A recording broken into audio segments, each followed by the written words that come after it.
Hello everybody, welcome to episode 2 of Only for the Brave, a place where we can have difficult conversations, where we can cheer for each other's courage, and where ultimately we're just looking to boost every person on this planet to feel more at home with their confidence and their courage. Today I'm going to be monologuing about thinking and the process of how to think and why I believe it's really important that we engage with the act of conscious thought. In the West, there is a school of thought which focuses around our education system that basically teaches you to remember as opposed to think. So you take information, you store the times, the dates, and the overview, and then, upon questioning, you're able to repeat what you heard. Now, a prime example of this is Einstein's E equals mc squared. Most people can say E equals mc squared. Most people know E equals mc squared, but most people don't know what E is, they don't know what mc is, and they don't know why it's squared. However, in the East, there was a very different style of teaching. I don't believe this is so prevalent today, maybe more in sort of tribal or cultural communities. I'm not so sure about mainstream education. Probably seems that the East has taken a note from the West, but certainly going back through history, if you look at the great Sufis and teachers of the past, there was more of a requirement for you to think, in that you would be presented with a question. I came up with one of these myself. What's the only thing that's always deeper than our knowledge? Now, to think, you may come up with an answer to that. To be like, well, what's the thing that's always deeper than our knowledge? I don't know. A good answer. The trouble is, I know the answer. Well, I know my answer, so I can't think of one off the top of my head. What's the only thing that's always deeper than our knowledge? You might say, our love. Our love. Love is always deeper than knowledge. You might hold on to that for a bit and think, when I'm really pissed off, when I'm really in a bad place, is my love deeper than my knowledge? Nah, I don't think it is. Well, the first thing was, what's always deeper than our knowledge? So if it's always, can't be love, so it must be something else. And on goes the game until you work it out. Please feel free to comment in the bar below what you think is the one thing that's always deeper than our knowledge. And while we're just on that, if anybody wants to be really helpful and supportive, don't forget to like, share the videos, subscribe to the channel. I'm not doing anything on a monetary basis at the moment, but it'd be really cool to get the ball rolling. I've got some quite interesting conversations coming up, a few with some people in different places around the world, and I'm thinking of doing something with a family member on the regular, which should be quite good fun. So yeah, thinking. Dr. Jordan Peterson, somebody who's helped me a lot and helped me to understand things on a more intricate level, taught me something really, really important, I believe, about how to compose your thoughts on a subject. And also, if you haven't thought something through, don't be afraid to just be quiet about it, or to say, I haven't thought about that, and I'm sure it's complex, so I'll wait till I've thought it through. Unfortunately, because of our Western style of education, we also feel like if we don't have an answer, then we're wrong. But it's okay to not have an answer if you're still in the process of thinking. So let's say you hear some information. I mean, recently a good one was, do I say it? Yeah, it's only for the bros. So recently a good one was the woke jumped on this idea that every white person was inherently racist, which for anyone with any understanding of language knows that that's a very difficult thing to categorize people by the color of their skin and then claim that the color of their skin makes them racist, makes you a racist. Just saying that all gets very confusing. So when you come across an idea like this, what does Dr. Jordan Peterson, well, I might be making a complete hash of his actual methodology here, but what did I take from what I've heard Dr. Jordan Peterson say to do?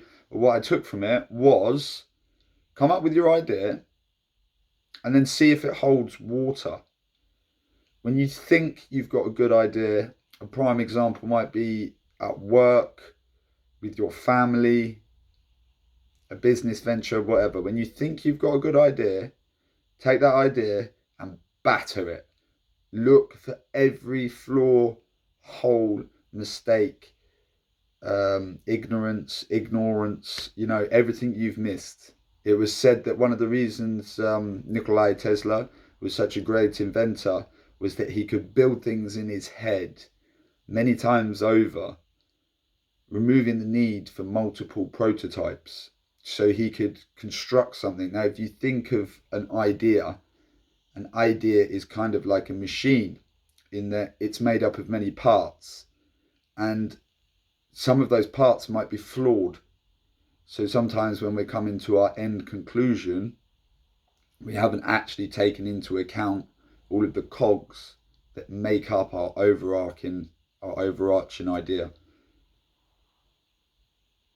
So what Nikola Tesla would do, and what I would suggest you do with your thought, as he would do with his invention, is while you're scanning through your thought on a certain thing, all white people are racist, perhaps think on your wording. Get clear on the definition of the language you're using, and then see if it holds water. And if you can find flaws in it, just let it go. Work out the flaws. Be glad. Be glad to be the fool. There's this old adage that the archetype to the wise king is the fool. And every time I do something stupid, or I'm proven to be the fool, I do like to think to myself, it's not all bad. Because perhaps this lesson is bringing you closer to being the wise king. And to be the wise king doesn't mean you have to have control over others or over your estate, but you could be the king of your own kingdom, which is perhaps your mental health, emotional, physical, so on. And that is the wise king that I would like to be. So I hope that perhaps a few seeds have been planted in your brain that you've thought. That's an interesting concept. And really what I'm trying to get to is, if you want to be good at thinking, stop looking for people to give you the answers. Look for them to give you the information. And try to work through that information. And when you come up with an idea, don't let your ego trap you into being wrong. Be willing to be wrong. Like I've been wrong in this, right? On this podcast, I set this camera up, I started filming. For some reason it's doing this in and out. Now it's really important to me that I put these videos up and that I carry on with them, but I can absolutely guarantee you that I will be doing something about this so it doesn't happen again. And if it's affecting you in any way while you're watching, my apologies for that. Perhaps just ignore the screen. If you've just been listening and you have no idea what I'm talking about, it's the focus going in and out on the camera as I'm talking. I've never had it before, so who knows? Great opportunity to learn. Always the fool on the way to the wise king. If we just keep taking information as said and as read as being factual, often that information is procured from people that don't really think, they just repeat information that they've heard, then we're never, then concrete language, not so good, then it's going to take longer for us to evolve and to awaken. Those aren't like evolving and awakening doesn't mean that you lose all of the things that are within your DNA and your biology and intrinsically interwoven through our anthropological story. It doesn't mean those things go. In fact, for me personally and for the people I've watched go through this process, what it means is all the things you thought you knew and understood about the world fall away. All the things you thought you knew weren't within you probably are and need some attention and working on. And again, it's just another prime example of the process of thought. Your ego will really resist change if it thinks that change threatens the self. I like to think of my ego as an artist, and the artist draws the self. And when something comes along that threatens the image the artist makes, the artist gets very upset and protective. So what to do about that? What I thought through was I change the portrait the artist makes into one that is always changing.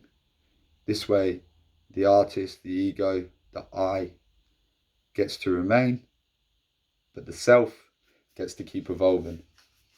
I'm Mark Desmond. This was episode number 2. I'm keeping them short at the moment because I don't want to just drag on. I'd rather drop a little something that possibly you can think through, might even start some discussion. Like I said, feel free to hit up in the comments.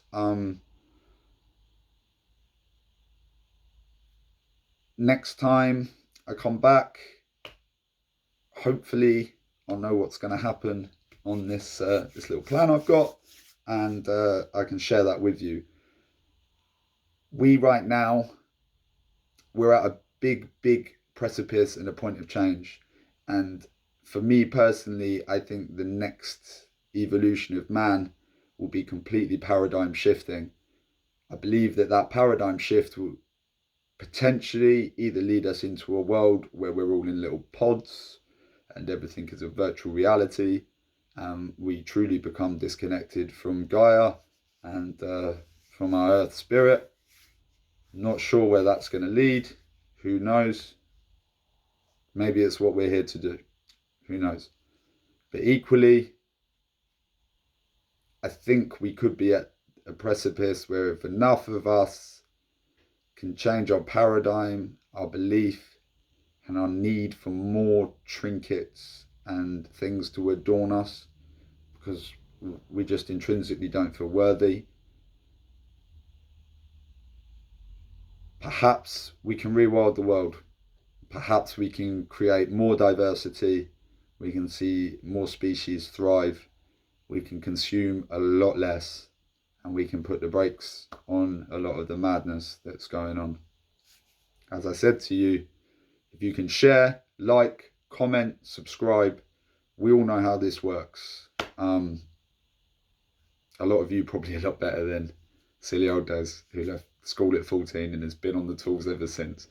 But I'm not afraid to be here. Even though I'm afraid to be here, I'm still going to be here. And thanks to everyone that sent us some nice messages and all that last time. If you're not currently on the app and you're on social media, I have no social media in regards for Facebook, Instagram, any of that. Only for the Brave. Did have a not a substantial following, but a good following on those platforms. And suddenly I woke up and I was like, why am I leading people to a place that praise through marketing on making you feel less so you buy more? I also understand, please don't take too much offense if you are still operating on Facebook, Instagram, or whatever.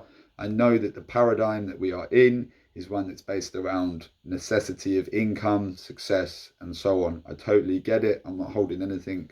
There's no bad juju from me for that. But for me personally, and the way I want to connect with people, I don't want any of that. However, I am on Aubrey Marcus's Fit for Service. If you have not heard of Fit for Service or Aubrey Marcus, please check these things out. If you're one of the tribe on Fit for Service, much love to you. I'm sure I've probably read something you posted and it's probably made me smile. There's so many amazing people on there. Big shout out to my brother Quinton, Kevin, Sonia, Aaron Peterson, and many others. Georgie B, Joe, just, loads of you. It's a great space. Head on over there. Like, subscribe, follow, be brave. Paradigm shifts are coming and we are leading the way. And as Nako Bear says, we are on time. Oh, love ya.